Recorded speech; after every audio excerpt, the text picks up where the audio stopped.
Hello and welcome to all our viewers in Nigeria and around the world to News Cycle on Global Television, coming to you live from the nation's capital, Abuja. I am Jumai Manson. Now, quick reminder that Global Television is on DSTV channel 365, Star Times channel 276, and Free TV. Now the news in full. Suspected bandits have abducted the wife and son of the chairman of the All Progressive Congress, APC, in Yauri local government area of Kebbi State, Yusuf Al-Hassan. The incident was disclosed in a post shared on X by security analyst and conflict reporter Bakastin. According to information obtained by Bakastin, the attackers stormed Al-Hassan's residence in the locust area of Yauri around midnight and whisked away the two victims to an undisclosed location.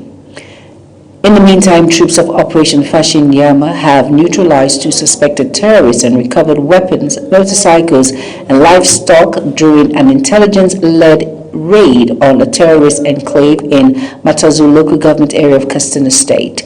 This is contained in an operation report. The Army said the operation was conducted in the early hours under Operation Clean Sweep 3. According to the report, the terrorists attempted to resist the troops but were overwhelmed by superior firepower and forced to flee into the surrounding bushes. Former Kaduna State Governor Nasir El-Rufai has again appeared before the Federal High Court in Abuja as trial continues in a criminal case instituted by the federal government. The case borders on alleged national security and cyber-related communication offenses under the Cyber Crimes Amendment Act. Ubong Usoro tells us more. Court filings show the charges stem from comments allegedly made by El-Rufai during a February 13, 2026 television interview. He was said to have claimed that he and others had knowledge of or involved in the interception of communication involving the National Security Advisor Nuhu Ribadu. Prosecutors said the remarks formed the basis of the charges before the court. The matter also touches on the alleged unlawful interception of telephone communication and failure to report those involved under provisions of the Cybercrime Act and the Nigerian Communications Act. El-Rufai, however, has consistently denied all allegations. Excellency.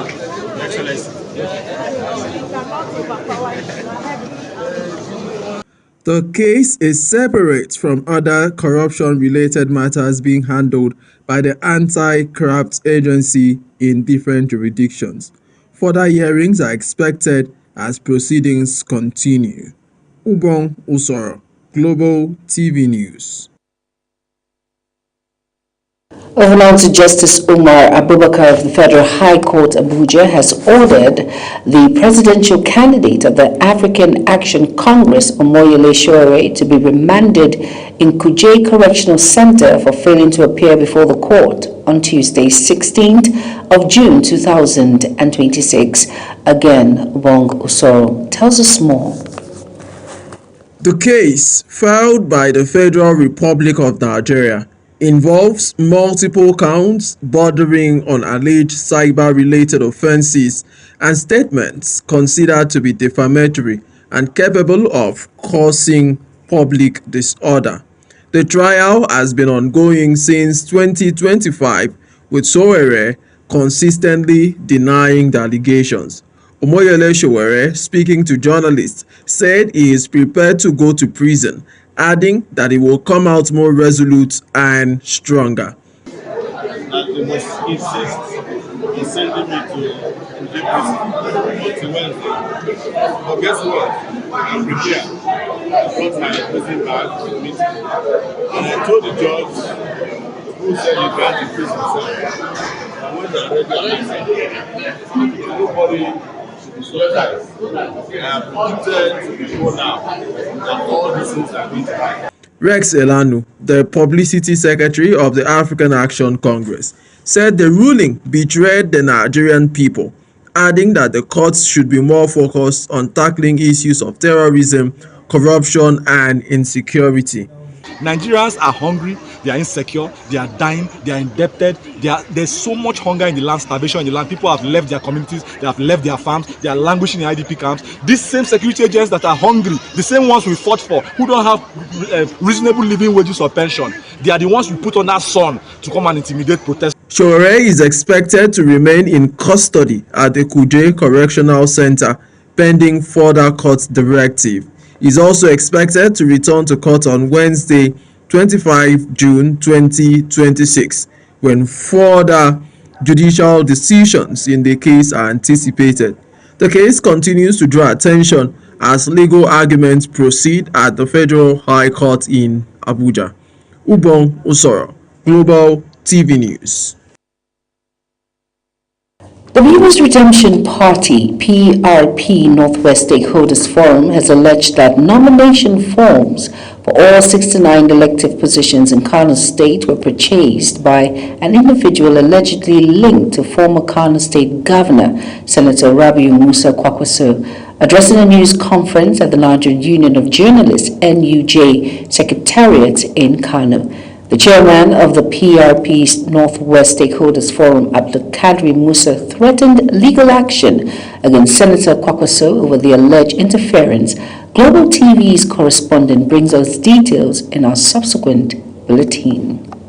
President Bola Ahmed Tinubu has congratulated Ekiti State Governor Biodun Abayomi Oyebanji on his victory in governorship election, describing the outcome as a strong endorsement of the governor's leadership and development agenda.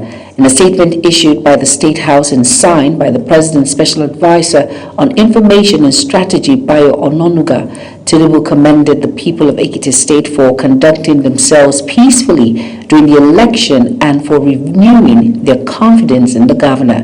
The President also praised security agencies for maintaining order throughout the electoral process and urged the Independent National Electoral Commission, INEC, to sustain efforts towards delivering credible elections ahead of the forthcoming polls.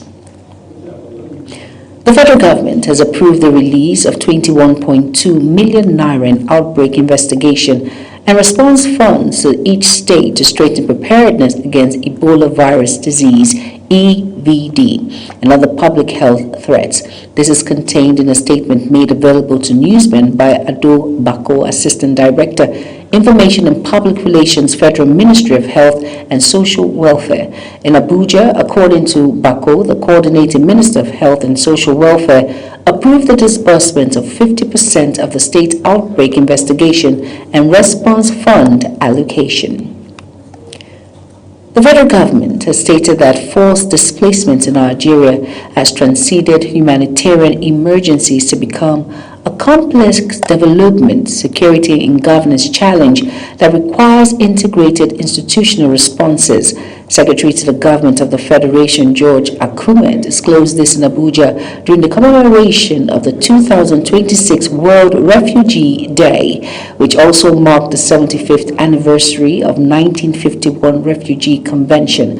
Akume, representing President Bola Ahmed Tinubu, reiterated Nigeria's dedication to international commitments despite immense pressure on national resources.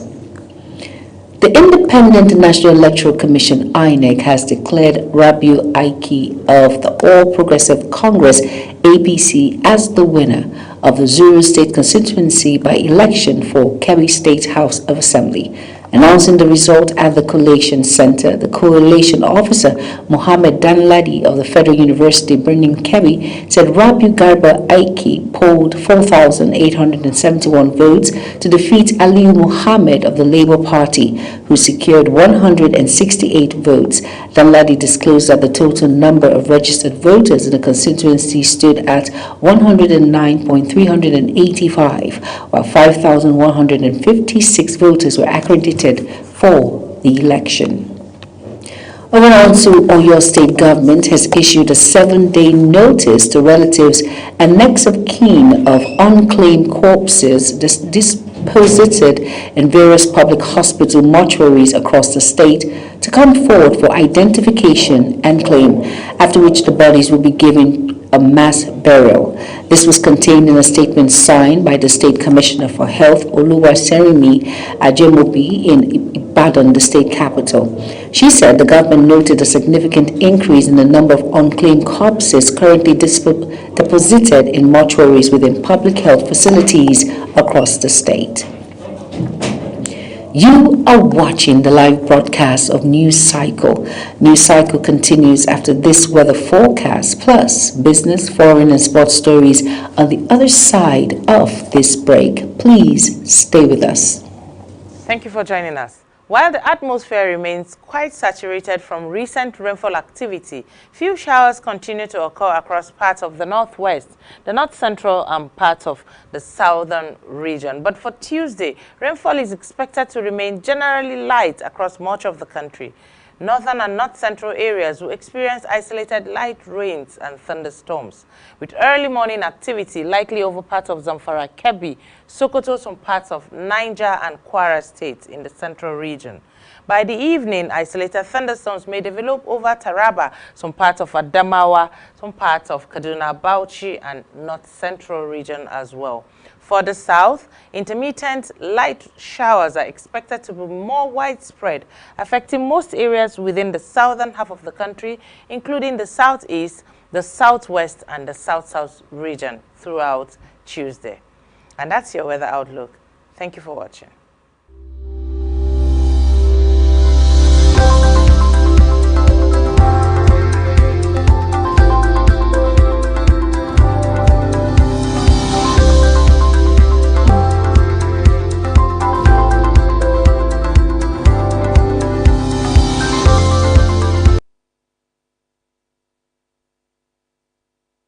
You're welcome back, and if you're just tuning in, this is News Cycle on Global Television. Thank you for staying with us. In business news now, the Central Bank of Nigeria, CBN, is on course to achieve its year-end external reserve target, with the country's gross reserves rising to about $51.04 billion.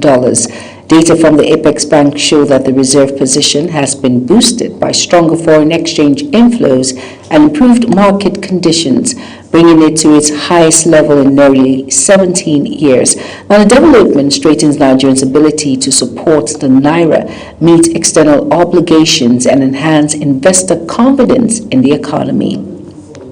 Fuel prices have started declining at several filling stations following Dangote Refinery's recent deduction of its ex-depot petrol price. Now, major marketers, including Eterna, Nipco, AA Rano, and Run Oil, have adjusted their pump prices downward to between 1,280 Naira and 1,300 Naira per liter, from about 1,340 Naira per liter. Now, the reduction represents a price cut of between 35 Naira and 55 Naira per liter, offering some relief to motorists and other consumers. Across Nigeria, families are under pressure as price continues to rise, from food and transport to rent and healthcare. The cost of living is increasingly daily, forcing many households to cut back and adjust spending. In this report, Sadia Yakubu examines how inflation is affecting families and how they are coping. A visit to the market has become difficult for many residents. Prices of basic items like rice, cooking oil, vegetables, and household goods have jumped sharply in recent months. Many families say their income now buys far less than it used to. Small business owners are also feeling the pressure. Rising operating costs are forcing price increases, leading to fewer customers and lower sales. The situation in Nigeria now is terrible. A lot of things have increased: petroleum prices, foodstuff, rice, drinks, and these are the basic things that the common human needs to survive. Like, let's not even go into petroleum, let's go into feeding. And most of the prices, most of the drinks, the rice, everything has increased because of the effect of the petroleum on the goods. How? Transportation. It Economists say inflation happens when the prices of goods and services keep rising, reducing the value of money. They warn that if it continues, low and middle income earners will suffer more financial strain. Increasing transportation fares have further deepened the pressure on workers and students who rely on daily commuting. Parents say the struggle is now tougher, balancing food, school fees, healthcare and rent all at once. Price of transportation is increased while people cannot move them from another place to another place like before. Now, if you want to go Kaduna, instead make you spend 3,000 from Abuja to Kaduna, now you spend like 10,000 naira at least because of the fuel price increase. Despite the pressure, some families are finding ways to cope. Many are taking one-side jobs, growing food at home, sharing transport costs, and tightening their monthly budget. Before you buy any small market, now you carry some little money that you have, you cannot buy anything. It used to make us to be borrowing. So that to grow, we will coming down. So I'm begging Nigeria to help us. Let the price of fuel come down so that the goods will enter normal price. Community groups and charities are also stepping in, providing food support and relief to vulnerable households. As inflation continues to bite harder, families are being forced into tough choices about survival and spending. While many are adapting, concerns remain over the long-term impact on living standards and quality of life. Sadia Yakubu, Global TV News. On the foreign scene now, Ethiopian Prime Minister Abiy Ahmed's Prosperity Party has secured a landslide victory in the country's legislative elections, winning nearly 90% of the seats contested. Results announced by the National Elections Board show the ruling party won 438 of 486 seats declared, reinforcing its dominance in the country's political landscape. More than 40 million Ethiopians reportedly participated in the polls. The election was held amid security challenges in parts of the country, with voting disrupted in some areas of Ahara and Oromia region. The newly elected parliament is expected to convene later this year to choose the country's next prime minister. The United States has partially lifted sanctions on Iranian oil exports following encouraging talks over ending the conflict between the pair. The U.S. Treasury issued a 60-day waiver on Iran's oil sanctions, paving the way for the production, delivery, and sale of Iranian oil to the U.S. The move comes amid positive results of reports from mediators and the U.S. Vice President regarding talks in Switzerland between Washington and Tehran aimed at establishing a full peace deal.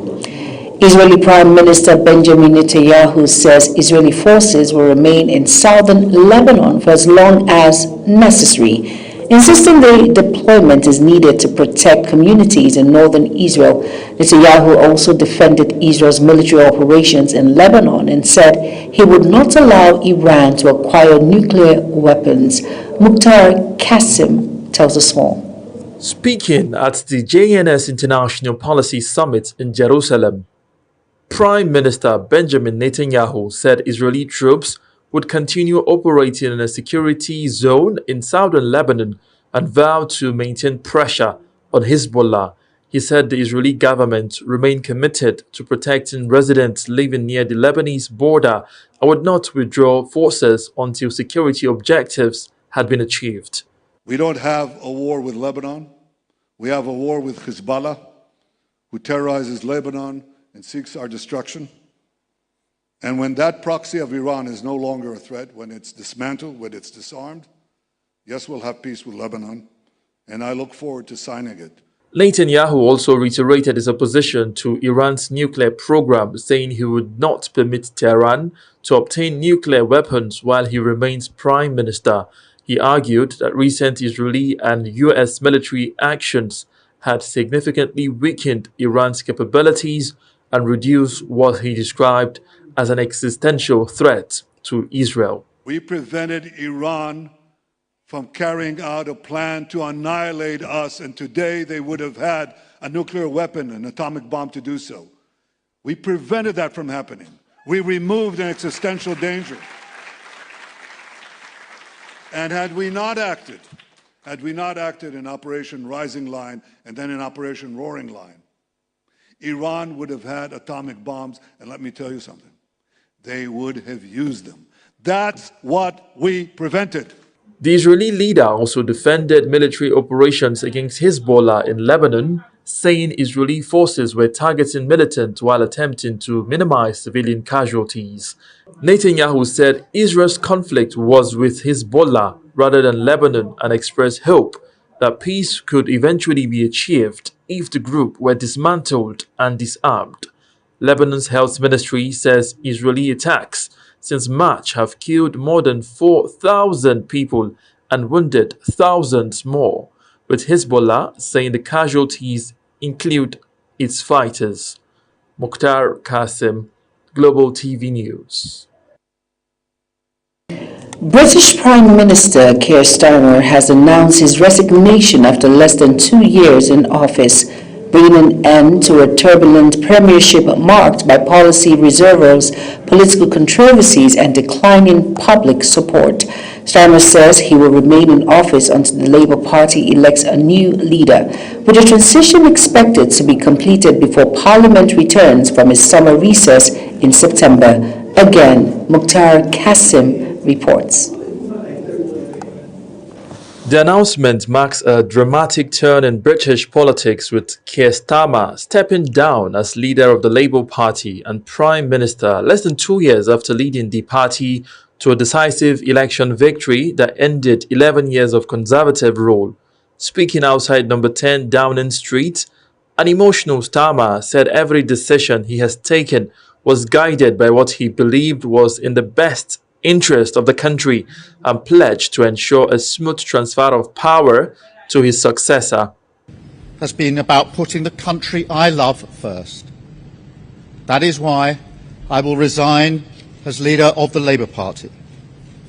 I have spoken to His Majesty the King this morning to inform him of my decision. Starmer said the process of electing a new Labour leader would begin in July and confirmed he would remain Prime Minister until the contest is completed. His resignation follows months of mounting pressure fueled by policy disputes, high-profile resignations within his government, and criticism over a number of controversial decisions that weakened public confidence in his administration. I remain in post as Prime Minister until the contest is complete, and I will do everything I can to ensure an orderly handover of power. Attention is now turning to potential successors, with veteran politician Andy Burnham widely viewed as a leading contender after securing a return to Parliament in a recent by-election. The resignation will make Starmer the latest in a long line of British leaders to have left office during a period of political instability that has seen the United Kingdom cycle through 7 prime ministers in the past decade. Mukhtar Qasim, Global TV News. In sports news now, the 2026 Imo State League gets underway at the Dan Ayung Stadium training pitch in Owerri, with teams set to begin their quest for state football honors.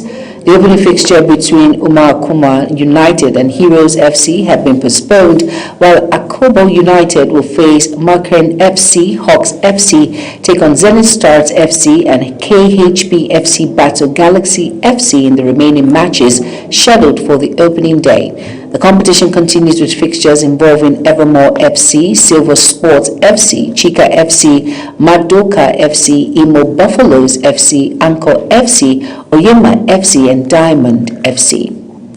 Manchester United has taken a major step towards realizing its ambitious plan to build a new world-class stadium.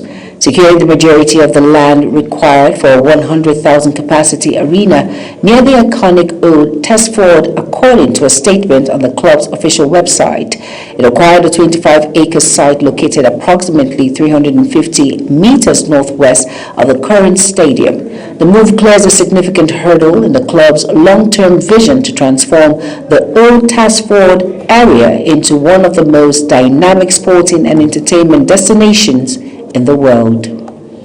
Now that's it on News Cycle. A quick reminder that Global TV is on DSTV channel 365, Star Times channel 276, and Free TV. Now kindly follow us across all social media platforms now showing on your screen by using @Global TV NG. I am Jumai Manson. Thank you for watching.